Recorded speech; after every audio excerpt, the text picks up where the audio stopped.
food lines and stuff, and you see these little coupon machines that spit out coupons and stuff. That's what I do. I maintain those, and it just do me one favor when he gets ready to get started. Just kind of speak a little loud. Rolling. Today is September the 5th, 2006. My name is Mule Ferguson, and I'm interviewing David Bosie. And David, this is a project for the Wilkes County Preserve America, Save Our History. And we thank you for agreeing to, or for the interview for the Oral History Project. It will be used in our Save Our History project and may be placed in our libraries in Wilkes County. And it's a great interest that you in the preservation of oral histories by our veterans. And we do appreciate your participation. First, will you tell me about you? Tell us about your parents, your family, and where you lived. Well, I was born in Allegheny County in 1947. My father was Glenn Bosie, who is deceased at now.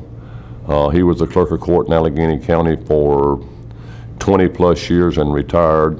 My mother is Patty Ray Bosie. She was a school teacher for 33 years and now retired.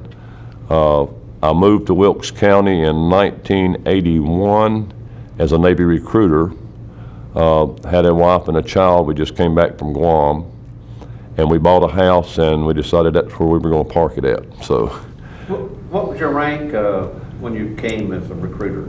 I was a Chief Petty Officer Navy Counselor, and let's talk. That's very unusual. Talk about what a Navy counselor does. Navy counselor it was a new rating that the Navy came out with. It was basically for assisting sailors that wanted to reenlist, or even sailors that were getting out of the Navy. We had to tell them what benefits they were entitled to. So many sailors would get out and never had any idea what entitlements they were entitled to. And then we had the sailors that wanted to reenlist and possibly make the Navy a career, and we helped get them such things as advanced schools, a duty station of their choice, numerous things, and made sure that their reenlistment bonuses, the ones that were entitled to reenlistment bonuses and things like that, to make sure that they received the money that they were supposed to get.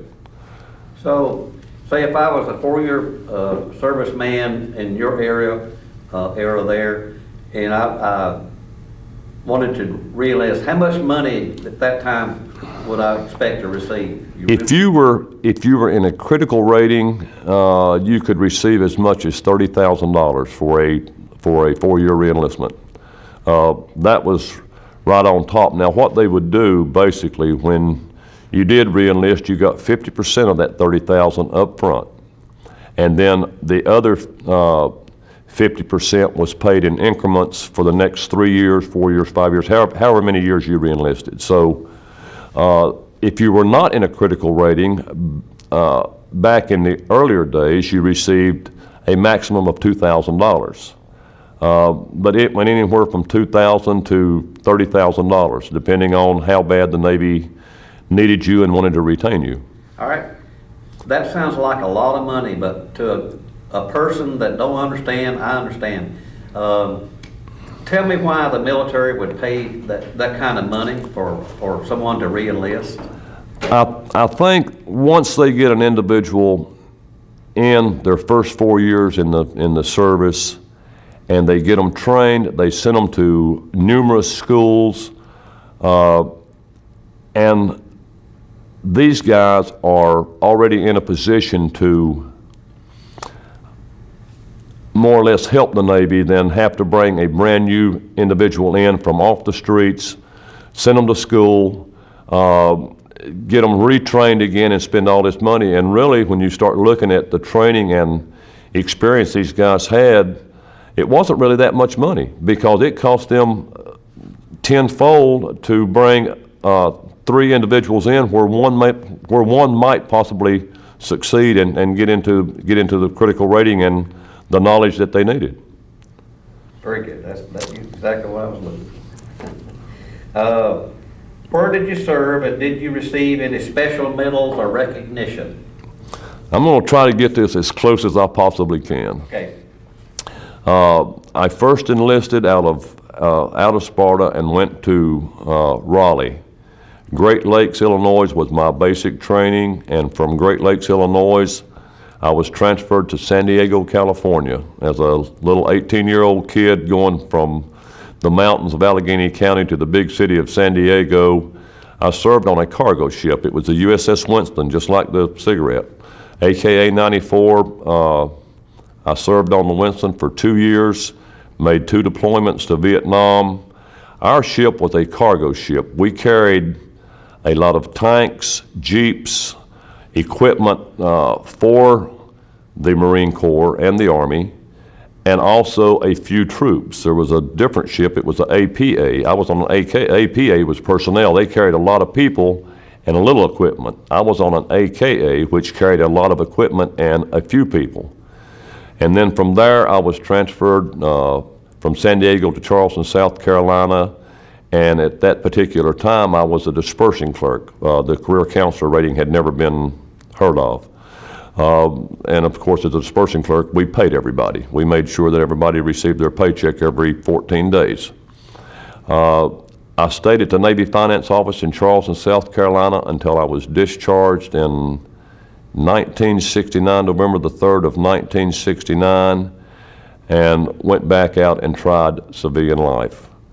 After 4.5, 5 years, I missed the Navy so much, and I had various jobs, and my last job before re-entering the Navy was in the shipyard down in Virginia. I can't think of the name of the town right now, Newport News, Virginia, and I helped build the USS Nimitz and the USS Eisenhower, and that just made my love for the Navy a little bit more, and that was one of the reasons for wanting to go back in. I wanted to serve on one of the ships that I had helped build. I never did get a chance to. I went back in the 3rd of March 1975, and my first duty station was in Keflavik, Iceland. I was a single man at the time. I went up for a 1-year tour. It was an unaccompanied tour. If you took your family up, you were up there for 2 to 3 years. All the single individuals that went up there went up for a 1-year tour. So I spent 1 year in Keflavik, Iceland, and left Keflavik, came back down to a submarine tender in Charleston, South Carolina. The day I stepped on board, the personnel officer told me, "Welcome on board, get ready to go to Guam. We're leaving Charleston, South Carolina and going to Guam to relieve the submarine tender over there, which was going in the yards." Tell me a little bit about how you went did you go around the Horn? We went around the Horn. Okay. Can you explain what the Horn is? Well, you've got 2 ways of going. You can go through the Suez Canal, or you can go around South America via Brazil and Rio de Janeiro and Valparaiso, Chile. I can just reflect on some of that as old memories have of pulling into Rio de Janeiro, Brazil. And we caught a big wave, and our ship was not a very stable. We were round bottom, and that tender was just sitting here going back and forth like this, and chairs and the mess decks and everything else were just slinging back and forth. And then, of course, the shorter route, of course, is going through the Suez Canal. But our ship was, because of the size and everything, we went around the Horn. And then after we went that way, then, of course, we ended up in Hawaii. We stopped there to refuel and just basically R&R a little bit, and from there on to Guam. And of course, I stayed on the ship in Guam, and I guess I don't know whether, I don't want to say I messed up. I made rate. I went from a dispersing clerk at that time to a Navy counselor. Well, the ship that I was on had orders for a Navy counselor to come on board, so they told me that I was going to have to be transferred because I'd made rate, and they'd already ordered an individual in. I had just got to Guam. My family had just got to Guam. We had shipped our household goods, and sometimes household goods shipments can get messed up, and some of my stuff was messed up. So I requested to stay on the island of Guam until at least my 2-year tour was over with, which is what they require when they move your dependents somewhere. So I went from the submarine tender to the Naval Air Station in Guam, where I spent 4 years. And I left Guam and went to Navy recruiting and was out of Navy Recruiting District, Raleigh, North Carolina.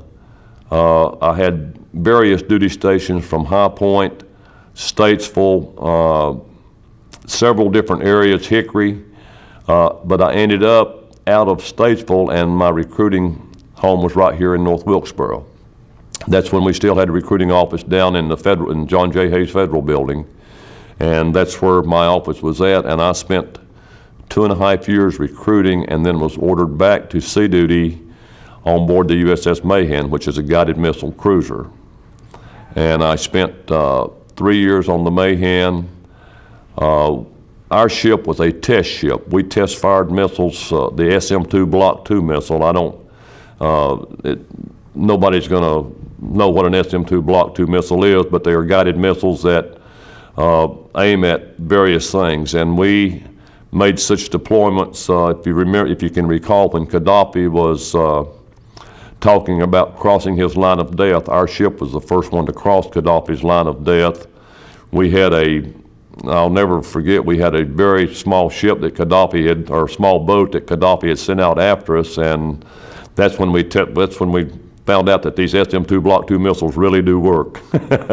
and you can also recall Gaddafi got very quiet after that. There was very little left. That was I guess my main memory on the Mayhem was the Gaddafi experience. And then, of course, after the Mayhem, I was ordered to SEMA Charleston, South Carolina, which is Shore Intermediate Maintenance Activity. That is a job where all the sailors get off the ships for a tour of shore duty, come to a central location, and then go back and are assigned to help the sailors that are on the ships work on their ships to get them maintained and repaired for their next deployment or their next cruise, their exercises and stuff like this, which was it's a very enjoyable tour, but it was a working tour. Mm-hmm. And then after that, it was just I'd done about 6 months tour in the Naval Hospital, and that's whenever I had my 20 years in, and I requested release from active duty and transferred to the Fleet Reserve. Let's see if we can talk about the Vietnam. Were you actually in part of the Vietnam? No, I was in Vietnam, but aboard ship. You weren't like go in on the small boats and? No, well, now we had the small boats, but my job on there at the time, I was working as a dispersing clerk. We did have the guys that were on the deck force and stuff like this that actually drove these boats at the bottom, the front opened up, and the Marines, you see them, the Marines and the tanks and stuff go running out onto the beach. That was the type of ship I was on. But you were actually in Vietnam, right? And, yes. But you were anchored out, or did you go into port? No, there was no ports. We would anchor out, and just to recall one memory of the anchoring out, I was 18 years old the time Vietnam was going on. Didn't fully understand war, the meaning of war, what war was all about, everything else, such as so many young men did. And I can remember sitting up on the signal bridge of the ship as we were anchored out, providing our support for Vietnam. And I could see at night, the flares going up in the air, the tracer bullets flying in country. And at one time, I just kind of looked up to heaven and thank God I had joined the Navy and was where I was at, because I knew that the guys that were in the Marine Corps and the Army and places like this were out there fighting their tails off for our country. And they were the ones that were on the receiving end of all these bullets and things. And tell me a little bit about the everyday life of a sailor, like the watch and the beds and the food and just an overall. Well, the first ship I was on, we had about 250 sailors on board. We would get up in the morning at reveille was at 6 o'clock. We'd get up, get our showers, go down to the chow hall. Chow hall was basically like a buffet right here in town. You'd walk down the line, and of course, eggs were cooked to order at breakfast time. Lunch was served, and you just told the guys back behind the thing what you wanted. And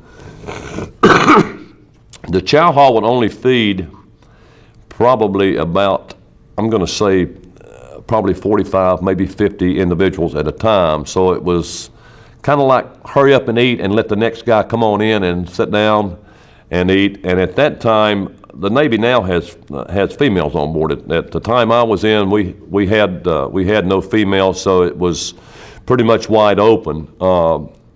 When they did bring the females on, I know they had to make separate compartments, and everything was secure and doors locked and stuff like this. But we didn't have that. But we had every division on the ship. If you were in the deck force, you were in one particular part of the ship, and you maintained that area with all your friends.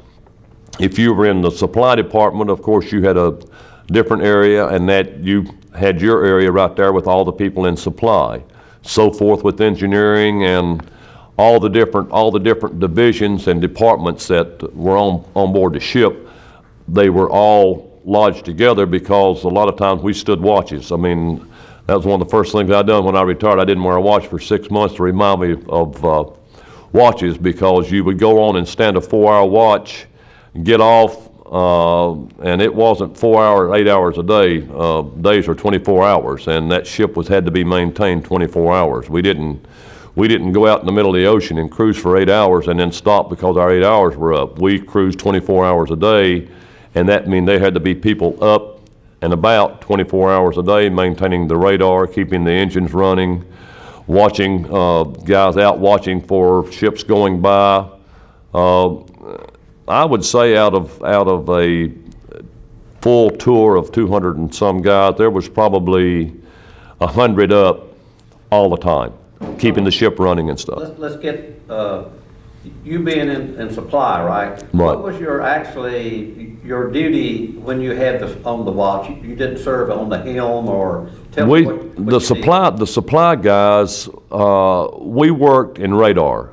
They would take all of us guys, and as the radar went around, if a little green dot came up on the radar, that was either another ship or something out there in the water, and we had to track that dot and see which way it was going. If it was coming toward us, if it was just a ship that was carrying supplies coming back to the United States, full of supplies and stuff, we may have just met it or whatever. So yeah, our job was basically radar. We had to keep track of all the different little green dots that come up on the radar screen. Now, was this the AKA or the? This was the AKA. Tell me about the escort you had.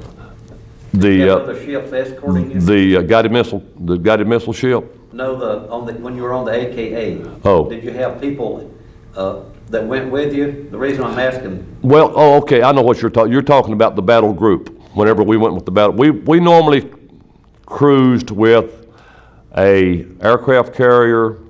There was usually a couple of destroyers or whatever with the aircraft carrier. Us, we would have we were called the Gator freighters, basically because of amphibious. We normally had a helicopter ship that carried the helicopters and the Marines and stuff like this. So usually when we deployed and went and made a 6-month tour overseas, we were with at least 6 to 8 other ships that were part of the squadron. What was the main purpose of the AKA in conjunction with that group you were with? Our whole purpose was to carry supplies. We carried, as I said, the AKA carried a lot of equipment and a few Marines. The APAs that floated with us carried a lot of Marines and a little equipment. Okay, let's see. Actually, I'm not even using this sheet because a lot of us just, I'm gonna start asking about, what did you do when you were on Liberty? Well, we had, sailors will be sailors, and there was an old saying a long time ago, the drunken sailor, which the Navy has totally got away from that aspect. There's no such saying now as the drunken sailor. You never hear it anymore. But we enjoyed ourselves on Liberty. When you're out in the middle of the ocean floating for 10, 12, 15 days from one port to another, and you finally get a chance to go ashore, you want to go over and grab a cold beer and see the sights. And there, I mean, we used to always get messages in on the ship telling us about special services was a big feature for the Navy. They offered tours at very, very reduced prices, and a lot of them were free. I can recall leaving Vietnam the first time for R&R, going back into Hong Kong, and we had tours throughout. There was a big fancy garden there. I can't recall the name of it right now, but we toured that.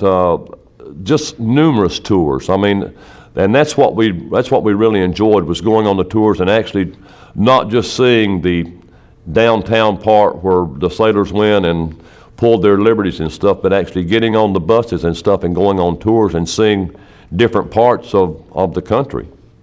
Oop, I gotta change tapes. Change tape. But they were really impressed with how the Navy was run.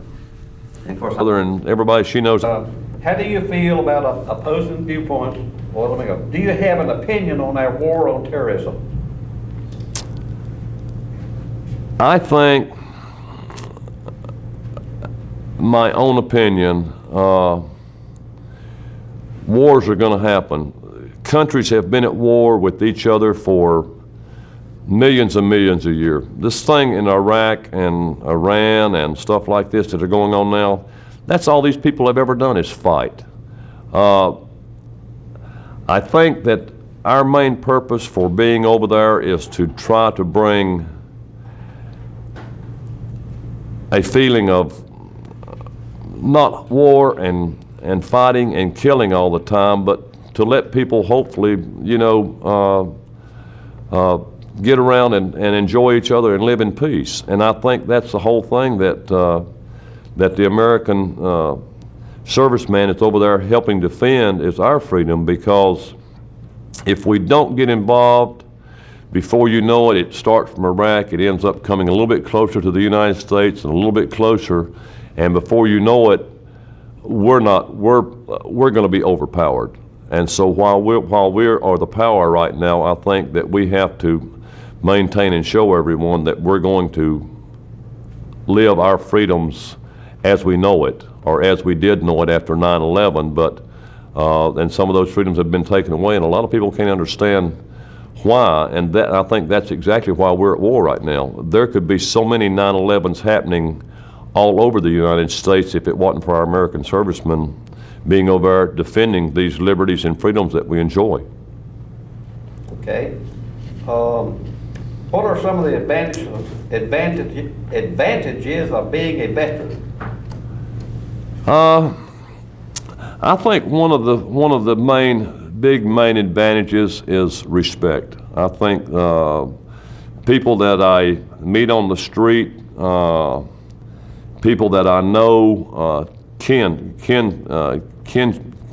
all my kin and stuff. As far as being a veteran, your medical service is taken care of. We have VA hospitals throughout the United States that are taking care of our veterans and trying to get them the medical help and care that they need. Even though we end up losing money in our defense bill for such things, I think the money, they try to keep as much money maintained as they can to take care of our veterans. Other than that, I guess it's just the pride of knowing that we were a veteran. What are some of the disadvantages? I don't know of any. I agree. What do you feel is important to the future generations in this interview? Hopefully, young kids can look up, and one thing I'll point out to anyone that watches this interview or sees this interview, service is a good place. It's a dangerous place, but it's a good place. A kid can go into the service. If they really want to succeed, they can make as much rate as they want to make. They can get a free college education. It's true, they take their life in their hand. You never know when we're going to have a crisis and when you're going to be called to Iraq, Iran, whatever, South Korea, whatever may be our next foe or our enemy. But the thing about it is they can go in there, spend 20, and I think it's gone up some now from the 20 at full retirement like I'm receiving. I think they don't get as much, but even going in at 18 and getting out when they're 38 years old is very advantageous. I talk to people on the street every time now saying, wow, if I'd have just stayed in the service, I could be like you. I could be retired out here now instead of trying to working and taking care of my, trying to work so I can have my medical benefits. I have my medical benefits. The Navy left me with that, plus the other benefits that I received from other jobs and stuff. But I think there should be more kids looking at military service than there really is. I mean, it's our country. We have to defend it, and we're depending on the future generations to come around and take care of the old guys like me and going in and building themselves up too. Okay, I'm gonna ask you to give me a real short 30-second soundbite, and you know what that is. As a recruiter, I'm an 18-year-old. Convince me why I should join the Navy over the Marines and all them other services. Well, you know, I had that, I used to have a spiel that I told the kids whenever they would come walking down the hall. They didn't know which service they were going into, Navy, Marine Corps, Air Force. Everybody was there, and they were waiting for them to walk in the door. The Navy offers jobs that if you go into another branch of service and you are going into let's say the aviation rate, in our particular area, they teach you one particular aspect of this rate, and then after you learn that particular aspect, you're taught the rest of the aspects of working on this airplane. In other branches of the service, and I don't like mentioning any of them, but in other branches of the service, you are brought in and your main particular job is working on this one thing, and that's all you do. I mean, if there's nothing tore up right there, you're there bored to death. But in the Navy, if everything's working right in your particular field, you're also trained for other areas to work. And so I think the Navy has more jobs with more opportunities on the outside than any of the other services do. Okay, we were talking about when you were on the ship, you said Marines served on there.